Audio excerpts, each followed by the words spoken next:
195ویں رات۔ شہرزاد نے کہا، جب ایک دن ابراہیم ایک بند گلی میں داخل ہوا اور ایک حبشی حجام کے گھر پناہ لی، اور جب اس حبشی نے اس کی خوب آؤ بھگت کی اور کھانے کے بعد اس کے سامنے شراب پیش کی کہ خود چھانے اور پیے، تو جب ابراہیم نے شراب چھان لی تو وہ حبشی ایک نیا جام لایا اور مٹی کے کورے برتنوں میں پھل اور پھول، اور ابراہیم سے کہنے لگا کہ اگر اجازت ہو تو میں بھی ایک طرف بیٹھ کر اکیلا شراب پیوں تاکہ مجھے اور تجھے دونوں کو سرور آئے۔ ابراہیم نے جواب دیا کہ ہاں پی۔ اب وہ دونوں پینے لگے اور شراب کا نشہ ابراہیم پر چڑھنے لگا۔ اب حجام اٹھ کر ایک کوٹڑی میں گیا اور ایک ساز لا کر کہنے لگا کہ اے میرے آقا، یہ تو میری مجال نہیں کہ میں تجھ سے گانے کے لیے کہوں، لیکن تیری انتہائی مروت کی وجہ سے تجھ پر احترام کا حق واجب ہو گیا ہے۔ اگر تیری مرضی ہو کہ تو اپنے غلام کو عزت بخشے تو میرے سر آنکھوں پر۔ ابراہیم کو یہ گمان بھی نہ تھا کہ وہ اسے پہچانتا ہے، اس لیے اس نے کہا کہ تجھے یہ کیسے معلوم ہوا کہ میں گاتا ہوں؟ اس نے جواب دیا کہ سبحان اللہ، ہمارے آقا کی شہرت اس سے بھی زیادہ ہے۔ تو میرا آقا ابراہیم بن مہدی ہے جو کل تک ہمارا خلیفہ تھا، اور جس کے متعلق مامون نے یہ منادی کرائی ہے کہ جو کوئی تیرا پتہ بتائے گا وہ 1,00,000 دینار پائے گا، مگر میری طرف سے تجھے اطمینان ہونا چاہیے۔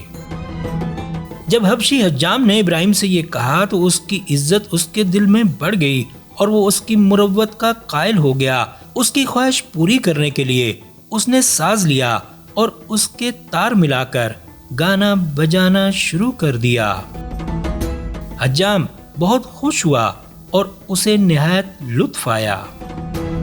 لوگوں کا بیان ہے کہ ابراہیم کے پڑوسی اگر اس کی زبان سے یہ الفاظ بھی سن لیتے کہ اے غلام خچر پر زین رکھ تو انہیں وجد آنے لگتا تھا۔ جب حجام کا دل خوش ہو گیا تو اس نے کہا کہ اے میرے آقا، اجازت ہو تو جو کچھ میرے دل میں آیا ہے میں بھی کہوں، اگرچہ میں اس کا اہل نہیں ہوں۔ ابراہیم نے کہا کہ ہاں ضرور کہہ، یہ تیرے اخلاق اور مروت کی دلیل ہے۔ اس پر وہ ساز لے کر گانے لگا۔ اب ابراہیم بن مہدی نے اس سے کہا کہ اے دوست، تو نے مجھ پر بڑا احسان کیا اور میرا غم دور کر دیا، ایسا ہی کوئی اور گیت گا، اور وہ گانے لگا۔ ابراہیم کا بیان ہے کہ اس کے راگ سن کر مجھے حیرت ہو گئی اور میرے دل کو بڑا سکون ملا۔ اس کے بعد ابراہیم سو گیا اور جب اس کی آنکھ کھلی تو عشاء کا وقت ہو چکا تھا۔ اس نے اٹھ کر منہ دھویا۔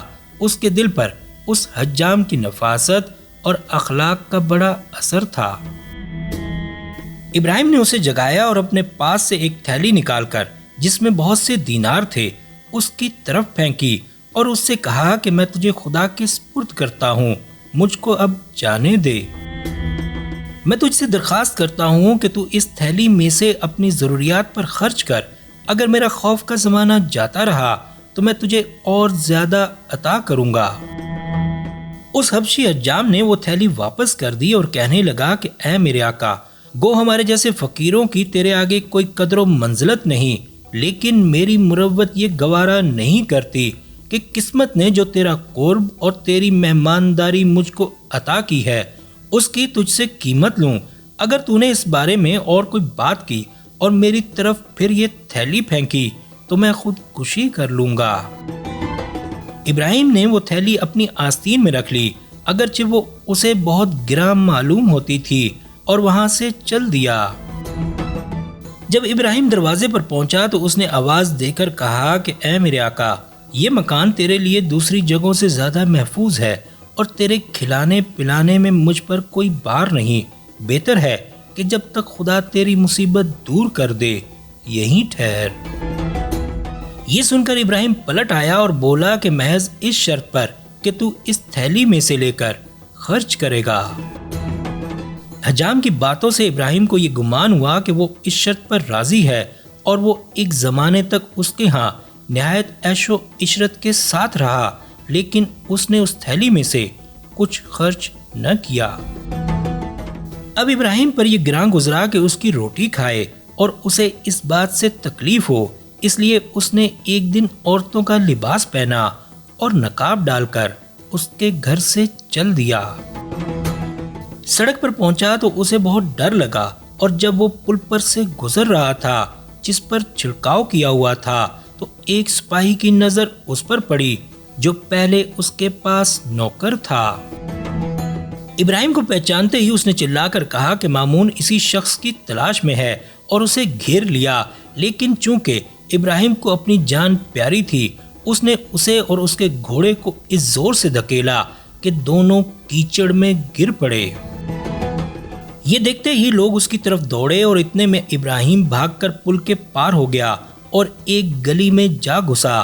وہاں اس نے دیکھا کہ ایک مکان کا دروازہ کھلا ہوا ہے اور ایک عورت دہلیز پر کھڑی ہے۔ ابراہیم نے اس عورت کو مخاطب کر کے کہا کہ اے میری آقا، میرے اوپر رحم کر اور میری جان بچا، میں موت کے ڈر سے یہاں آیا ہوں۔ وہ بولی میں مرحبا کہتی ہوں اور تیرا خیر مقدم کرتی ہوں، اندر آ جا۔ یہ کہہ کر وہ اسے بالا خانے پر لے گئی اور وہاں فرش بچھا کر اس کے آگے کھانا پیش کیا اور کہنے لگی کہ اپنا ڈر دل سے نکال دے، کیونکہ کسی کو کانوں کان تیری خبر تک نہ ہوگی۔ وہ یہ کہہ ہی رہی تھی کہ کسی نے زور سے دروازہ کھٹکھٹایا اور اس عورت نے جا کر کواڑ کھول دیے۔ ابراہیم نے دیکھا کہ یہ وہی شخص ہے جسے اس نے پل پر دھکیلا تھا، اس کا سر بندھا ہوا تھا اور خون بہہ رہا تھا۔ عورت نے کہا کہ اے شخص، تجھ پر کیا مصیبت گزری؟ اس نے جواب دیا کہ میں نے اس شخص کو پکڑ لیا تھا مگر وہ نکل بھاگا۔ اس کے بعد اس نے سارا ماجرا بیان کر دیا۔ اب شہرزاد کو ثبوتی دکھائی دی اور اس نے یہ کہانی بند کر دی۔